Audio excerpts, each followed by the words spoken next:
Hi all, welcome back to my channel.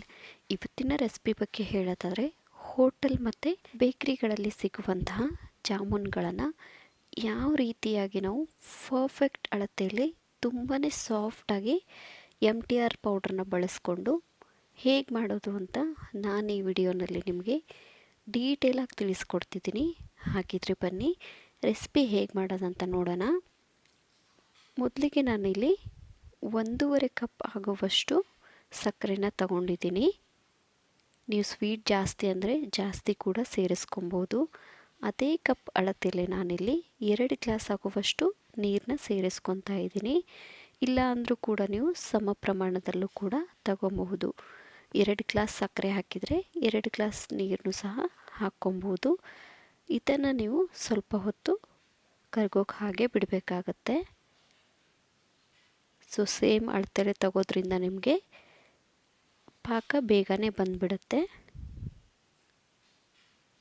ನಂತರ ನಾನಿಲ್ಲಿ 1-2 ಏಲಕ್ಕಿನ ಕುಟ್ಟಿ ಹಾಕ್ಕೊತಾ ಇದ್ದೀನಿ.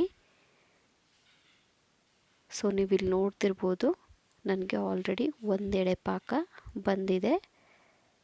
ಸೊ ಸ್ವಲ್ಪ ಅದು ಕೈಗೆ ಅಂಟಂಟಾದರೆ ಸಾಕು ನಿಮಗೆ. ಈ ಕಡೆ ನಾವು ಜಾಮೂನ್ ಹಿಟ್ಟನ್ನ ಯಾವ ರೀತಿಯಾಗಿ ರೆಡಿ ಮಾಡೋದಂತ ನೋಡೋಣ. ಮೊದಲಿಗೆ ನಾನಿಲ್ಲಿ MTR ಜಾಮೂನ್ ಪೌಡ್ರನ್ನ ಬಳಸ್ತಾ ಇದ್ದೀನಿ. ಸೊ ಇದು 180 ಗ್ರಾಮ್ದಿದೆ. ಇದಕ್ಕೆ ನಾನಿಲ್ಲಿ 1 ಕಪ್ ಆಗುವಷ್ಟು ಹಾಲನ್ನ ತಗೊಂಡಿದ್ದೀನಿ.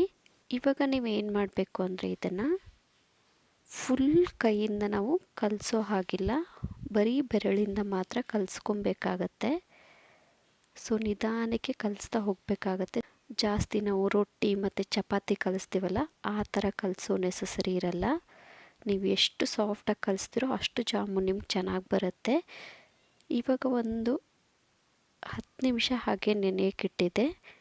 ನಂತರ ನೀವು 10 ನಿಮಿಷ ಆದಮೇಲೆ ಸ್ವಲ್ಪ ತುಪ್ಪ ಹಾಕ್ಕೊಂಡು ಇದನ್ನು ಇವಾಗ ಕಲಿಸ್ಕೊಬೇಕಾಗತ್ತೆ. ಜಾಸ್ತಿ ಭಾರ ಹಾಕೋಕ್ಕೇನು ಹೋಗಬೇಡಿ, ನಿಧಾನಕ್ಕೆ ಮೇಲ್ಮೇಲೆ ಕಲಿಸ್ಕೊಳ್ಳಿ. ನಂತರ ನಿಮ್ಮ ಕೈಗೆ ಸ್ವಲ್ಪ ತುಪ್ಪ ಹಾಕ್ಕೊಂಡು ನಿಮ್ಗೆ ಎಷ್ಟು ದೊಡ್ಡ ಜಾಮೂನ್ ಬೇಕೋ ಅಷ್ಟು ದೊಡ್ಡ ಜಾಮೂನ್ ನೀವು ಒಂದು ಕ್ರ್ಯಾಕ್ ಇರ್ದಿರೋ ಥರ ಈ ಥರ ನೀವು ಉಂಡೆ ಮಾಡಿ ಇಟ್ಕೊಬೇಕಾಗತ್ತೆ. ಈ ಕಡೆ ನೋಡ್ತಿರ್ಬೋದು, ನನಗೆ ಎಣ್ಣೆ ಕೂಡ ಕಾಯ್ದಿದೆ. ಇವಾಗ ನಾನಿಲ್ಲಿ ಎಲ್ಲ ಜಾಮೂನ್ ಉಂಡೆಗಳನ್ನು ಇದರಲ್ಲಿ ಎಣ್ಣೆಯಲ್ಲಿ ಹಾಕ್ಕೊತಾ ಇದ್ದೀನಿ.